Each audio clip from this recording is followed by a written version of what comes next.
On attendra le temps qu'il faut pour trouver les bonnes personnes au bon endroit. Je travaille aux ressources humaines chez AW Europe. Je m'occupe notamment de recrutement, mais aussi de communication. Les défis, c'est de trouver du personnel hautement qualifié, en particulier dans des domaines tels que la qualité, par exemple, qui est notre leitmotiv. Nous faisons non seulement de l'ingénierie, de la conception, du développement de produits électroniques et mécaniques, mais aussi de la production, de la logistique, des services logistiques. Donc on a quand même un large panel chez AW Europe de talents que nous recherchons. Et nous sommes à peu près à 900 personnes.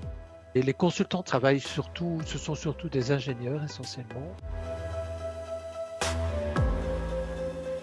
Il n'y a aucun changement. On continue les activités de recrutement qui étaient prévues. La seule chose, c'est que nous faisons les premiers entretiens en vidéoconférence. Du point de vue de la disponibilité des candidats, on a davantage, c'est un bon moment. Donc quand on a des candidats à l'étranger, là on est un peu dans l'expectative, puisqu'on ne sait vraiment pas à quel horizon on pourrait les faire venir. Pour l'onboarding, nous faisons également des efforts en termes de digitalisation. Les candidats sont si peu motivés qu'ils ne peuvent pas attendre 2-3 semaines pour entrer dans une entreprise, ça ne me paraît pas pertinent. Et les procédures qui sont prévues là, qui sont notre manière de garantir la qualité du recrutement, ne vont pas changer fondamentalement. Ce qui peut changer, ce sont les outils.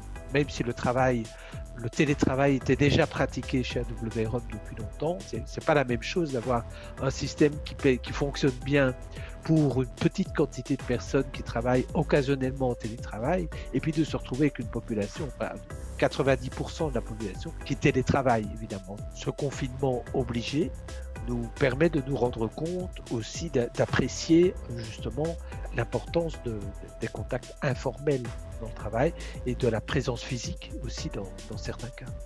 Moi, ce que je dirais, c'est de continuer de travailler le plus possible en transparence. Pour moi, la transparence est essentielle sur le poste à pourvoir, sur les circonstances du recrutement, sur le nombre de candidats que l'on a, voilà. Parce que la transparence crée la confiance, et la confiance est la base de toute relation professionnelle.